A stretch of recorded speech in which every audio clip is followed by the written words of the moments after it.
Welcome to the Elite One Recruiting Show. Welcome, Elite One Recruiting Show. Got my partners in crime, Richard Stewart, Kayla Davis. Today our guests, we're very excited because, the two guests that we have a tremendous amount of experience at the AU game, the prep game, and they've come out of the recruiting process as a father and son team on the end of it now where there's a commitment. Yeah. So we're excited to have Ayden Millar. He's committed to Redeemer University for 2002. He's an 18-year-old point guard from St. Marcellinus. He started at St. Marcellinus in his early years, and he's graduating from Blythe Academy. So we're excited to have both of them. And Mike Millar is his dad is has a long history in the basketball community in Toronto and the GTA as a player, as a coach, as an organizational developer, and a mentor for people like myself. So excited to have them on today. Thank you for having me. Hey guys, how you doing? All right, guys, welcome. Hey, how are you? Welcome to our show. We got you guys we're just getting this thing started, so you have one of our first guests, but you guys are our most decorated guests. Absolutely. We got we just fooled you the best, that's all. We got a lot to learn from you today. Well, you want to start us off with our guests? Sure. So I can introduce myself. My name's Ayden. I'm 18 years old. I've been playing basketball since I've been really young, since about 5 years old. I recently committed to Redeemer University in Hamilton.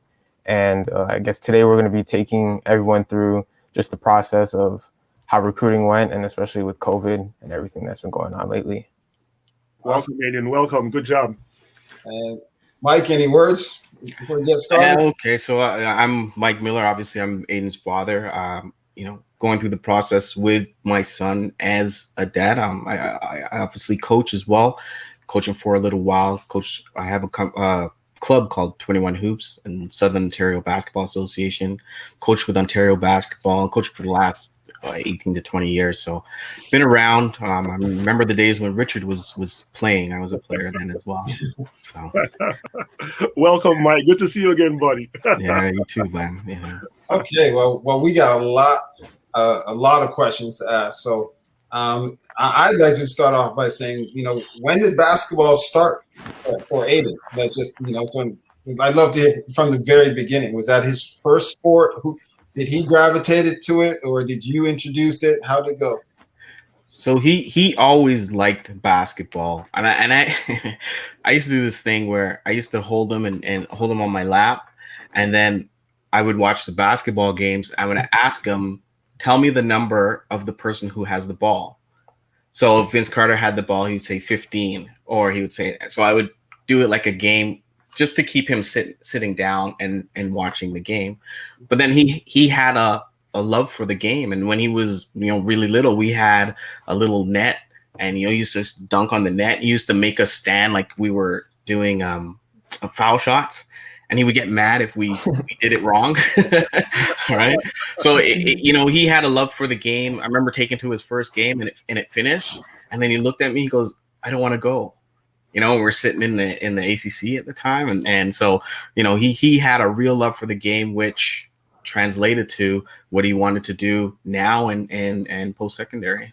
Cool. Okay, that is awesome. Well, Richard, as somebody else who has a son who grew up in the game and who's still playing in the game, was that similar for you as well too? Yeah, as a dad, man, my son Daniel was drafted by San Antonio and played in Argentina for a while. He was then he came back to the club, and they put him on the Austin Spurs G League team. I went to see him at the ACC. He played against Siakam and all those guys. He did the G League circuit for a couple of years. And for me, starting out, same thing. I had the Fisher Price basket in the house, the yellow and blue one, Yeah. And, he's running the ball over. And he was my firstborn. So I was playing at that time.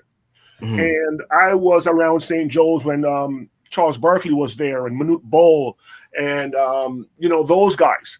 And Manute Bol and those guys would pick him up, and he would dunk the ball because the Sixers practiced at St. Joe's then. So my son was indoctrinated in basketball just because I was in the gym, and his mother and I were both St. Joe's graduates.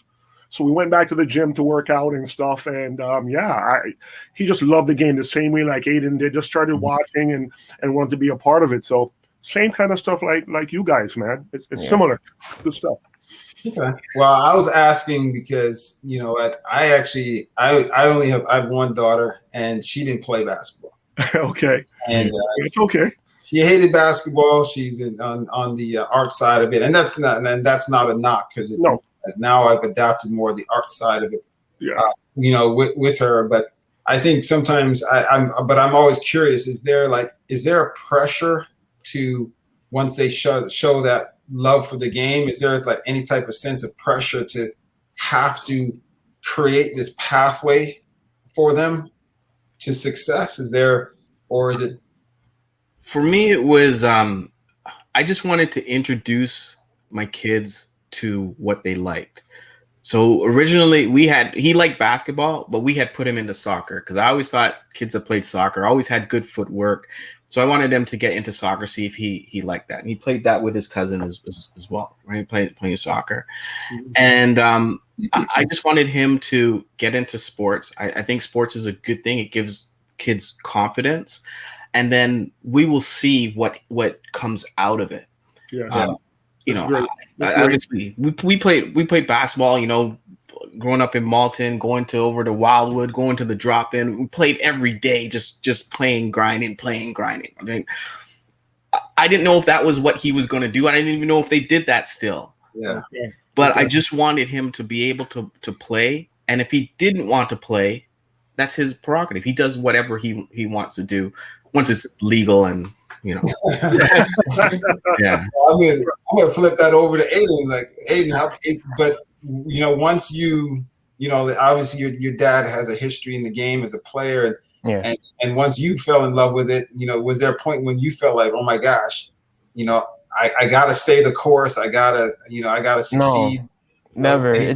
It's just been self-driven. Like it's always been something I wanted to do, and ever since a kid, once I started. And I just seen where basketball can take people. It's just been, okay, I can do this. Like I knew I was doing what needed to be done to get to where I want to be. So it was never any pressure or anything like that. Okay. And I can attest to that, guys, because I was briefly coach trainer of Ayden. And the young fellow was tough, and he was hard on himself. I see he wanted to succeed. I know he was driven. I never saw any pressure from his parents. Because I'm not a coach who, if you bring a kid to me and I'm training your kid, if you're forcing your kid to come, I'm not going to be in that scenario or in that type of environment. But I saw that from Ayden. I saw seriousness when he played, and even when he was younger and he didn't have a lot of skill, he was working at it. He was developing it, and he had a mature mind and a mature way of going about things as a little kid, and I was very impressed with that. Weaknesses aside, but no, I thought he did well. Here's a question I have for Ayden. When did you know you could beat your dad? When? When did you know you could it was middle school. Oh, you said middle school. Middle school. Yeah, middle school is when I started realizing like I can actually play. It was like, okay. He said, and then I can just give him the business. Middle school. Business. Yeah. Around middle school. You know what? So pride right there. Middle school is when they do get stronger and everything. Like I'll never say that he beat me or anything like that for that time, but it's one of those things. It is one of those things. Out of curiosity, and I'd like to. I found out obviously from you that you played with Kayla's dad in high school, and so Kayla's heard his legacy and some of the great things he's done, but she said there's no tape, there's no footage to prove it. So I think maybe give us an idea of what his game was like, and you've seen Kayla play. Is there any similarities between them? I would have to say the better Davis is the younger one. Okay, for sure. But I don't want to give anything. Andrew is actually the first real point guard that I've seen. Okay. Right? Wow. He was a real point guard. He walked it. He had the swag and everything. And Andrew always had music with him. He always used to bring a box. So when we would warm up, it was his box that we were warming up to if the school didn't have a system. Okay. And it was always Andrew that had that. But he had the swag. He used to wear the white shirt under our Morningstar Mustangs uniform and everything, right? So so first player that I seen was swag and that point guard ability, you know what I mean? It was Andrew. So I'll give him that. Kayla, what did you? And by the way, the dads are losing this one because we all are. Kayla, what do you know? You know what was that? Is that consistent with what you've heard? So being from Malton, like when been with my dad and we have bumped into people and they've said similar things. So, I mean, I guess I'll start believing that. But yeah, in general, it's just funny because with me, never ever pushed me to play, even with that history of playing. I was the one that wanted to take a basketball to school when I was going to school in Toronto. I was at Maple Leaf Public School, playing outside, third grade, second grade. And I begged for a basketball. My dad's like, no, you're not about to bring a basketball to school. Someone's probably going to take it. You're a little girl. They're probably going to bully you for it. And my mom bought me it. And I started taking it to school. And then one of the teachers was like, I think you should like put her in some type of basketball because I'm outside at recess and she actually is pretty good. And it started from that. So again, I can relate to Ayden in terms of the self-motivation and you have a coach as a dad. So you probably had a little bit more in terms of basketball relating and talking and things like that. But in terms of the self-motivation and determination and just wanting and having a passion for the game, I can relate to that from a young age as well. That's awesome. That's good. Well, we definitely want to use your successful outcome because, you know what, congratulations again on the commitment, you know, starting university. And we want to use that successful outcome, you know, to, you know, help others. You know, so we'd like to, you know, hear about the recruiting process for you because I'm sure there were some bumps along the way and some things that plenty of bumps, yeah. But you know, take us through this recruiting journey leading up to getting, you know, signing and committed. So really, grade 9 and 10, I paid attention to my recruiting and what I needed to be doing. Started sending out emails to coaches, probably grade 10, seriously. And I had a lot of game tape, so I was getting that game tape, cutting it up, and just getting it out. I was posting mixtapes all the time on YouTube, just trying to get looks. Went to some camps. This is all pre-COVID. So I was at camps and coaches were at camps. And then again, still getting more film from there. Getting on the phone with coaches was definitely something that was very important. And especially in the last year of my recruiting, due to COVID, it's been a lot tougher because there's no in-person recruiting. There's no big tournaments or anything like that were happening. So I had to just hammer out a bunch of emails and get them out to as many coaches as possible and get on Zoom calls like this. And that's how we went about things. Okay. All right. But how did you know to do that? Like, is this, you know, because I'm listening to you, like, you said it so matter of fact and in such a mature way. And I listen to other kids struggling. I don't know what to do. Yeah, well, because it was something I wanted to do, it just took a little bit of research. Like, everything's on YouTube. I use YouTube for everything. And it's everywhere. If you really want to find something or do something, you'll find a way to do it. So that's kind of the approach that I took. Well, you know, I'm sure you've heard about Kayla's bougie path. You know, Kayla's bougie. Did you ever have to? Did you ever get an email? Did you send anything to anybody, or you just showed up? You want me to say it? Because I can. I want to hear. Tell me. No. I was okay. So I'll describe my path as something like I played for the national team. I played for Team Ontario, but the process of getting there in terms of being a player from the GTA when I was coming up, it was a lot of more players from like the Hamilton areas, and we had kind of a reputation to be a little bit more gritty and maybe a little bit more one-on-one style. So it took a lot for us to eventually get on the team and the coaches to adapt to playing styles like me. And I played with Shea Colley, and my first year in Team Ontario was Kia Nurse, and those are two guards I played with continuously throughout Ontario and Canada. So making teams and stuff and convincing people based off of my style of play. But once I got there and proved it, like I could be there, I took it personally. So anytime we had opportunity to go places and play, I also did that. So in terms of recruiting, I would say I just performed with the opportunity. And then in terms of recruitment, like, got my first letter in 8th grade.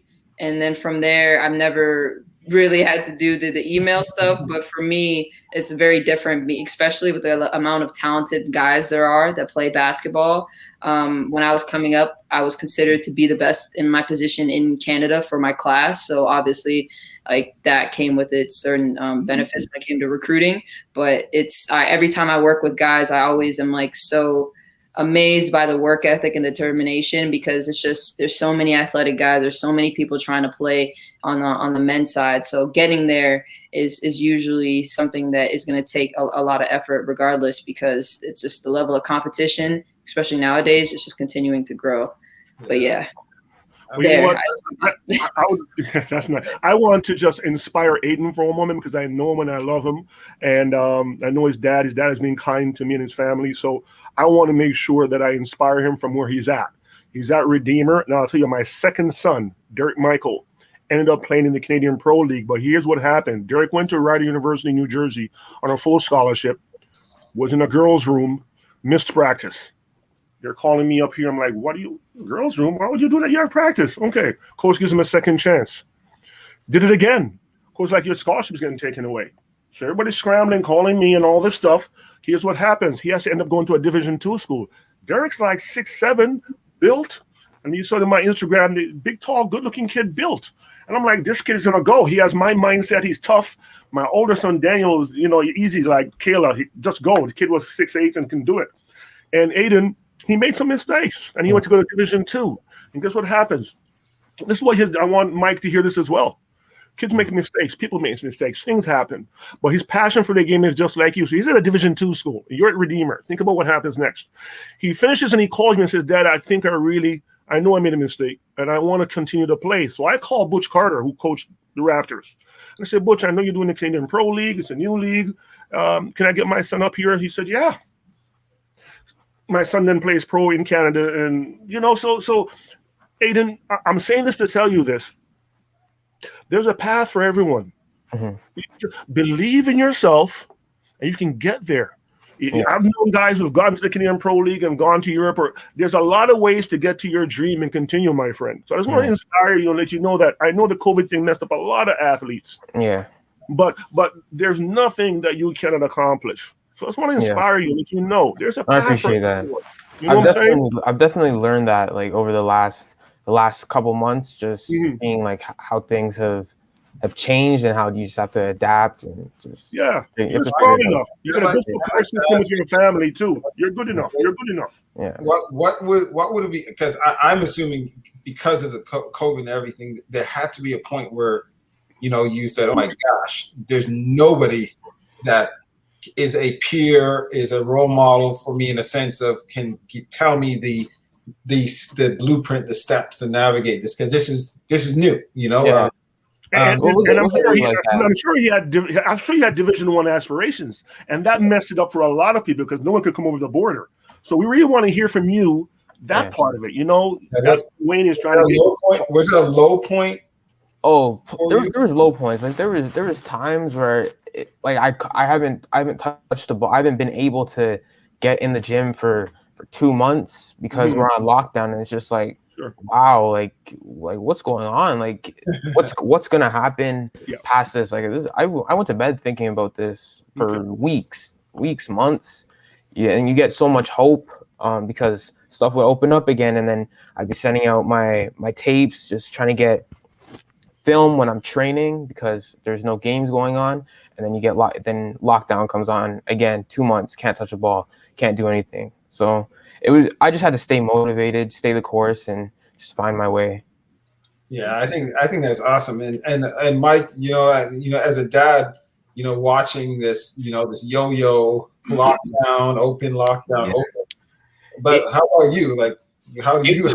It was hard because, for myself, I know what we had set up with him, and for their last 2 years of school, we actually set up within our club what kind of exposure that they were going to get. So when they were in grade 11, we had taken that team down, and they traveled everywhere from Kentucky, Chicago, Indiana, Las Vegas, LA. They got a lot of exposure from that, and that kind of got the wheels turning. We had the second part of the plan for when they were doing their stuff in the following year, which was the COVID year. And it just shut down a lot of options for us. And that was actually the issue, the same year that we had some of the issues with the last coach that he had at the school. And we didn't get to go to some of the high level tournaments that we wanted to. He still got to play, obviously, in that last year, but not in the tournament, like grind session or something like that we were supposed to be in and didn't work out to be. So when he was going through this process and we were talking about it, he did hit low points, and I can see it. As a dad, I can see it. And with all these guys, I always go up to them and say, "Hey, how are you doing? What's up? What's on your mind?" And one night in the kitchen, we just sat down and we spoke. We talked, and he let me know. He says, I always bother me. Always goes, I'm not gonna lie. I'm not gonna lie, Dad. This is hard, right? He said that, and we just sat down and said, okay, look, we got to pull out a plan. It's not what you do right now. It's how you come out of this, right? And if it's something where you're gonna settle for it, we still don't want to settle. We want to do what you want to do. Right. And, all the time throughout this whole thing, from when he was little to now, going to the US wasn't necessarily his main focus. He always told me getting the course that he wants and a place that's going to teach him more about playing is where he wanted to go. And that's what he stayed from when he was 10 years old to now him being 18 years old. He's always said that. I'm so glad you shared that, because I don't often talk about what happened with me, but you just triggered that, because I went to Eastern Michigan for 2 years, but I ended up transferring and I actually quit school, and I was I was just so discouraged. I hit a low point, and unfortunately, I didn't have the same type of support network as Ayden has, and I was just a lost kid, and fortunately, when I came back, one of my high school coach, Mike Cates, was like, "Yeah, come to Humber," and I was like, "Man, come to Humber."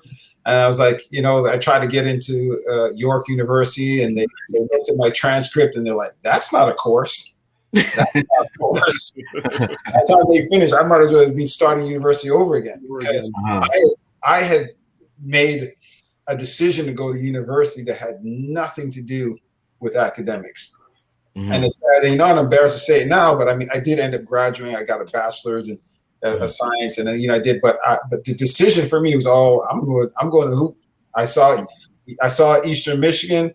They were in the Sweet 16. They had just beat North Carolina, and then they got this one. Yeah, North Carolina. Yeah, I can't remember what it was, and then next, Coach, Coach Gary Waters is in my house. Saying I love you, I want you, come. Yeah. That was it. I just finished watching the tournament. I'm kidding. He's in Malvern in my house. Yeah. And I would say, Ayden, there was no thought of anything other than the fact that, man, I'm about to hoop on that stage on the big stage. That's it. And then then reality kicked in, got injured, got a really bad injury and things like that. They brought in a JUCO player, and in my position, and they're not going to bring in a JUCO player to sit on a bench behind a sophomore, and reality started kicking in, and I quit. I quit school, and I just literally just fell off the map, and a lot of it is because I didn't have a clear focus outside of basketball. Why was I there? I mean, I picked up the piece. So I'm going to say that, you know what, I'm really excited. So that type of focus and, for you, that's obviously instilled somewhere. Yeah. So tell us where does that type of focus come from? Definitely my parents. It has to be my parents. Just seeing what they go through and just wanting to do better than them because of like what they've gone through. So I just feel like it's only right that I do what I can to provide for them later. That's everything. Nice. And then your choice of school. Even choosing the school you chose. Yeah. What tell us about that. Because Redeemer is a Christian university, so I knew about Redeemer, so that's great. Great question, Wayne. I want to hear about that. So Redeemer, I talked to Coach Jamie, whole family, talked to him, and definitely a very good coach. I've heard a lot of good things about him, and he just came off as authentic to me and had a good sense of culture at Redeemer, and the courses that they have there are what I'm looking to do. So it felt like the right decision. Nice. Definitely felt like the right decision. Good for you. Yeah. How about everyone else's decision-making process? Kayla, how about you? Was there a plan B for you? Yeah, similar. It's funny. I had a scheduled visit to Eastern Michigan. Let me see. Okay. Why? So that was one of the schools that they were that offered me, and then the next week. But once I went to Xavier, and similar to the reasons that Ayden's talking about, it was a combination of the coach and understanding what the expectations were. She was a point guard that played at the school and was a coach there. So I thought immediately there's probably no one that can tell me better than this person. And then in terms of studying, they had the same type of the degree I was looking for as well. So yeah, decision-making process was a big thing with my parents too. They felt comfortable. They understood the coach in terms of her expectations and things like that.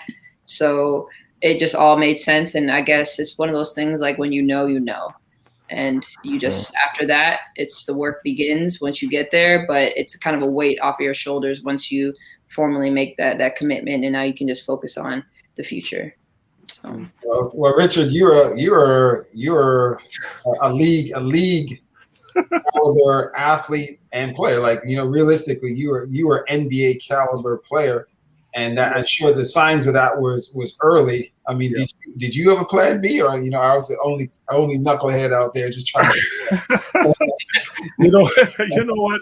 It's funny that you say that. It was just like the Canadian universities are like, we know where you're going. They didn't even bother. They sent stuff, but everyone when I went with the national team out to Vancouver, a lot of coaches came out. They didn't even bother. They're like, we know where you're going. We know you have a path.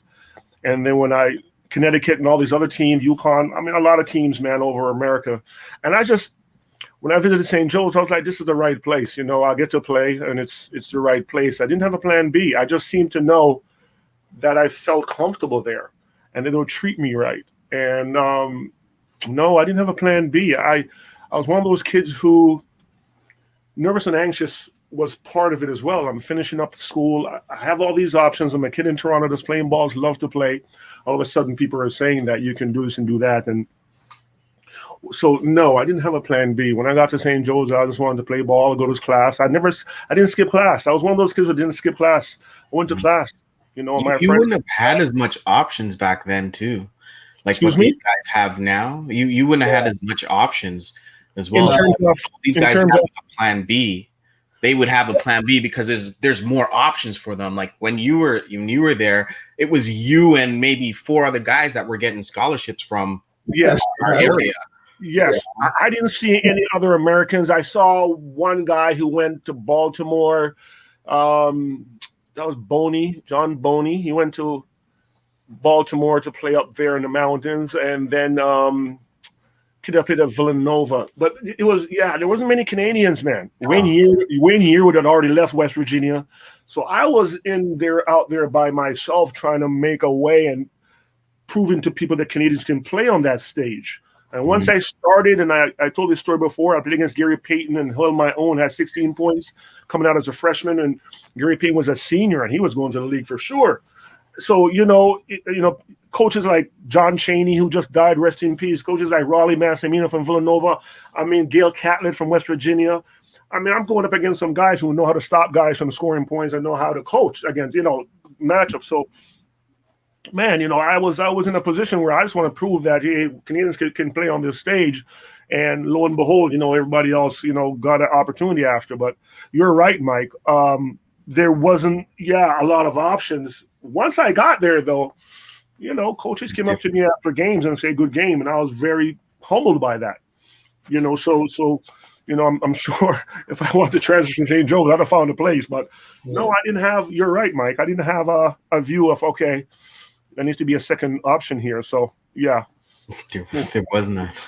I'm saying I remember those times. I remember those days. I remember when you were playing. I remember those games down at Jarvis, like the tournaments going to Jarvis. Us getting knocked out early and you playing in the finals. So that's what I remember. those little things, and then you have all those older guys. Older than myself. Me and Richard, same age. So the guys that are older than us. Just going through and playing, you don't hear much about them afterwards. But then I want to say it started with the group that was maybe just a bit younger than me, or even some of the guys like I played with Bobby Allen. So he started to get, and Phil was there. I think you, Phil, and Bobby were all on the same national team. No, I'm much older than those guys. I'm about 3-4 years older than Bobby. 4 years older than Bobby, and I'm 2 years older than Phil. Phil played with me on the national team. He was a younger cat. I never played against any of those guys. I heard about Bobby and Phil doing great stuff after I was at St. Joe's for 2 years. That's how that went. Hey, Ayden, let me ask you this. How tall are you now? About 5'10", 5'11". 5'10", 5'11".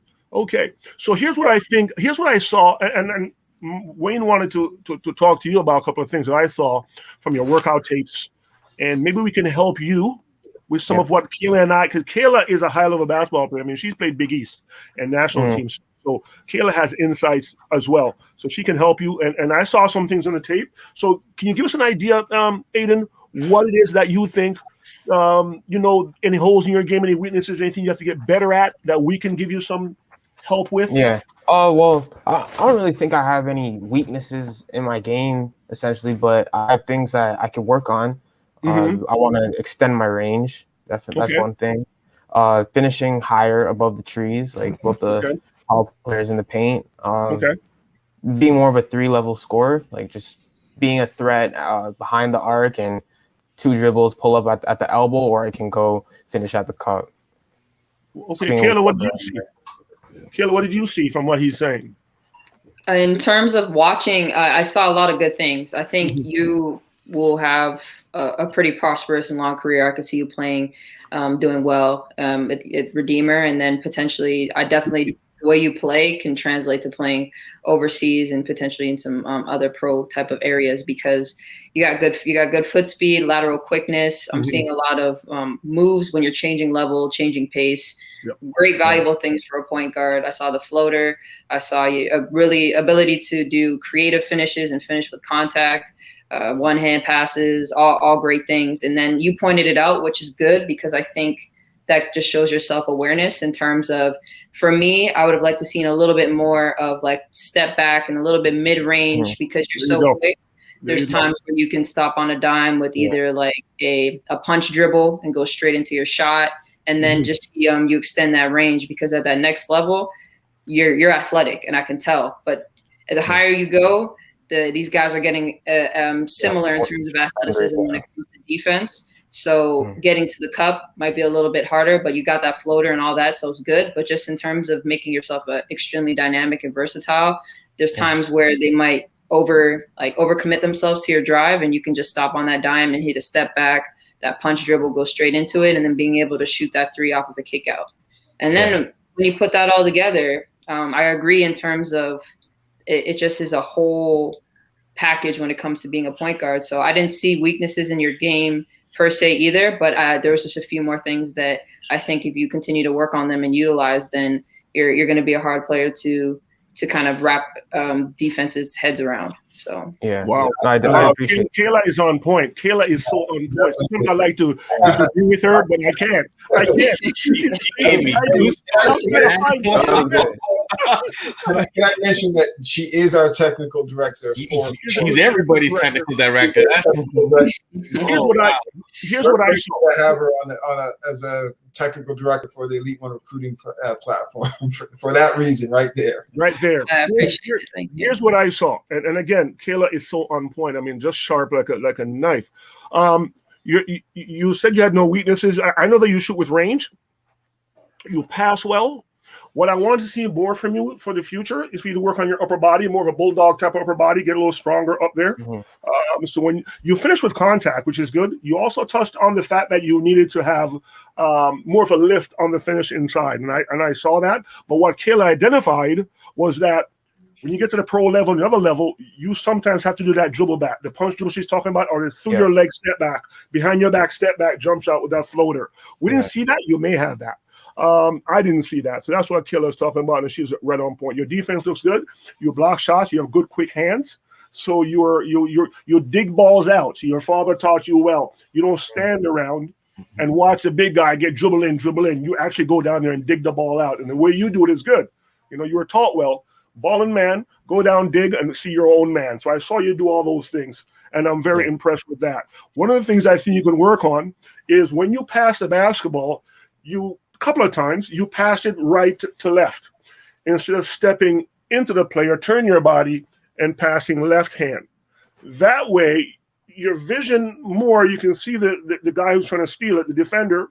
Yeah. You also can stop a taller guard. You see, if I'm guarding you, my length is an advantage. So my hands are active. I'm going to be able to either tip a ball, because, you know, if you have hands, deflections and steals, right? Active hands give you deflections and steals. Okay. So I'm going to put my hand out. So if you turn your body slightly and hit the ball with your left and throw it, at the next level, you won't have turnovers. And the point guard can't have turnovers at that level, because obviously they'll put you on the bench. But those are the things that I saw. Those are two things that I want you to work on from what I saw.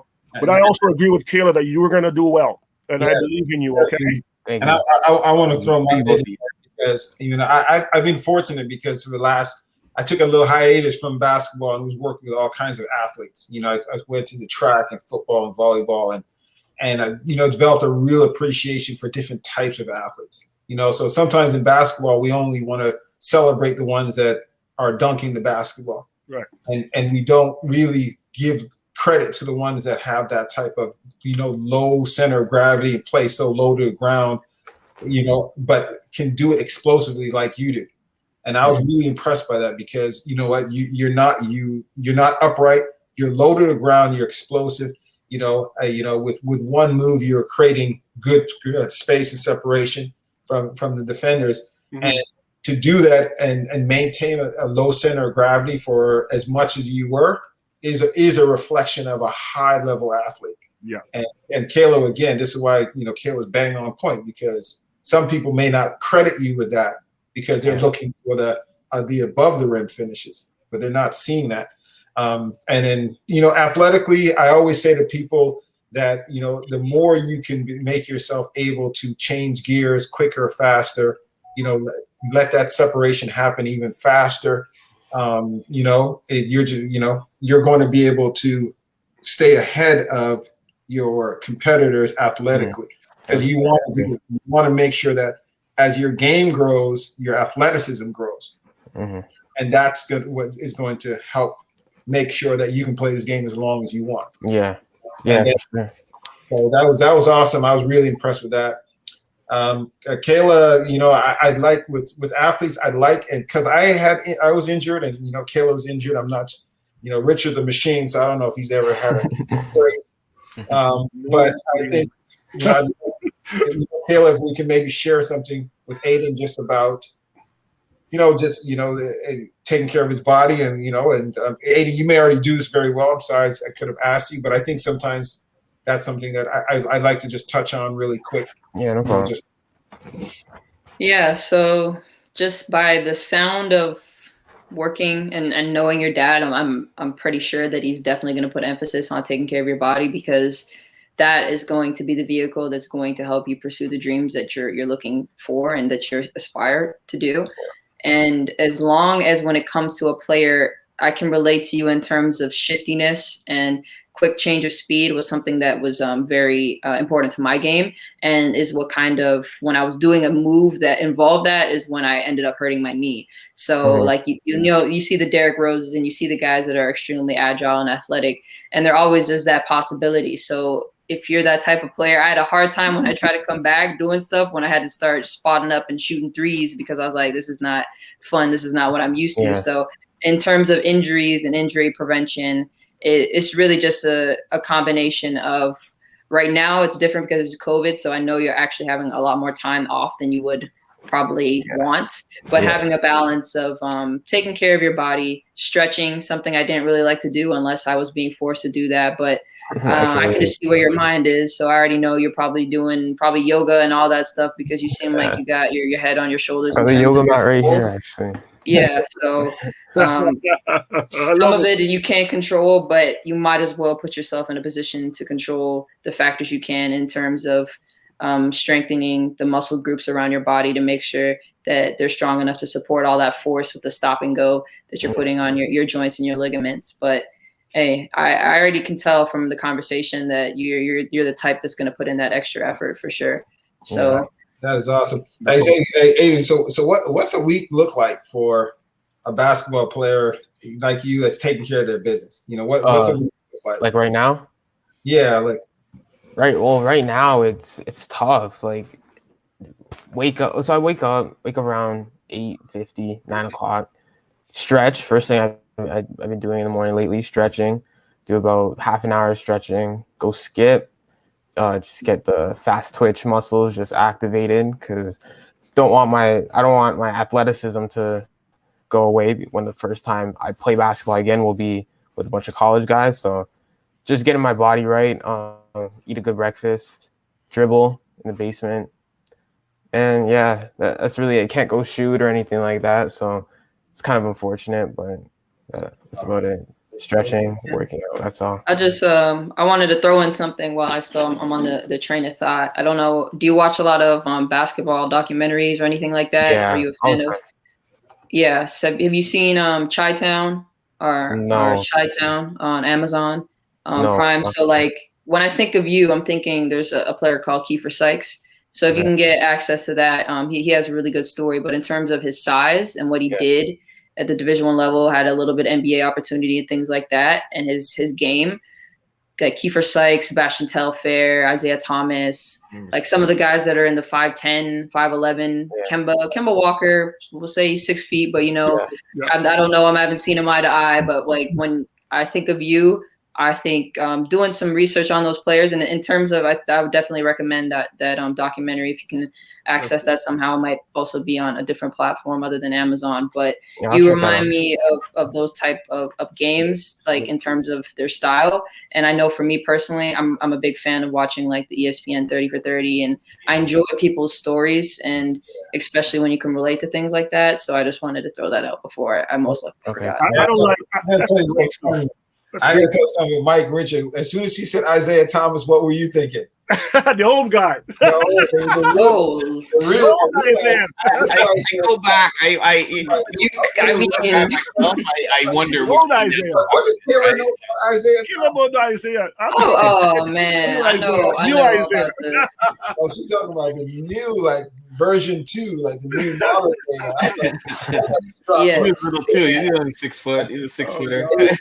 Yeah, but even Thomas is one to check out. Oh, you know who I just thought of? Tough guy, yeah. The guy at Redeemer, Kian Durno, 6'2" shooting guard. Kian. I'm not familiar. Okay, so he'll be there when you're there. He's with them. Okay, cool. So hit him up. Let him know, hey, I know Coach Richard, and you have a friend right away. Okay. Yeah, for sure. Send his mom a message so he'll look out for you. Okay. Okay, cool. Before we wrap up, can we get if you had to give 1 or 2 of your best tips for a parent supporting their kid in the, through the recruiting process right now, one or two tips, and then Ayden, I'll ask you next, for a player, if you have one or two things, words of advice, wisdom, tip, for you, for anything you'd share with a parent right now, as far as tip, word of advice, anything. So what I was thinking is it starts for recruiting. It starts way before the recruiting process. It starts when they're little. So with my daughter, had to find out what she liked. With Ayden, wasn't as hard as her. He knew what he liked. When he was little, we sat at the desk and we watched Ball is Life. There was a bunch of tapes that we'd watch, and we would break down the plays so that he knew exactly what was going on. So I knew he liked it, and then it just took itself from there. Okay, so, nice. Like I said, it starts way before then. Ayden, for the players out there.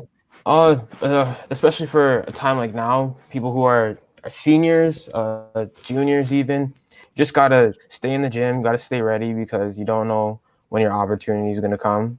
Especially now, because COVID, it messed a lot of things up, but it's still not an excuse to just sit down and cry over spilt milk, because you can do something about it. You have a bunch of resources that you can use to get your name out there. Just stay in the gym, do your push-ups, and you'll be good. Yeah. Okay. Good job. Well, a couple thank yous. Who would you like to thank? Any thank yous and shout outs? Thank you, everyone. Thank you, Coach Richard. Thank you, Coach Wayne. Thank you, Kayla. Thank you, everyone who has supported me on this journey all the way up to my commitment. I appreciate everybody. You're welcome. Congratulations. You're gonna do well. You're gonna do well. All right. I believe in you. Yeah, I agree.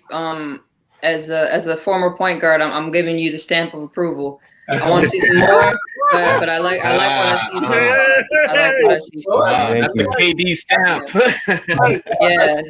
In terms of that next level, it's going to be an adjustment. But if you can do it, you go into it with the right mindset and willing to learn and really understand the coaching staff and their expectations, then there will be a little bit of a kind of a learning curve, but you'll be able to adapt. Your game is transferable. Nice. So, nice. Well, I'm gonna do as I say, don't do as I do. I was a knucklehead, so don't be a knucklehead. Keep being you. Keep being you. Don't be me. That's yeah, but you came out of it well. I don't know how I got it. That's a whole other story. But thank you, man. You're going to be awesome. Great character, Mike. You did a phenomenal job. Oh yeah, raising a young man. So thank you all for coming on the Elite One Recruiting Show. Our platform, Ayden's on it. It's just, we're just getting it off the ground. So it's great to have both of you, supporting us. Starting our own journey in this. So thank you. Thanks for having us. Thank you. All right. Thank you guys. Thank you, Mike. Thank you, Ayden.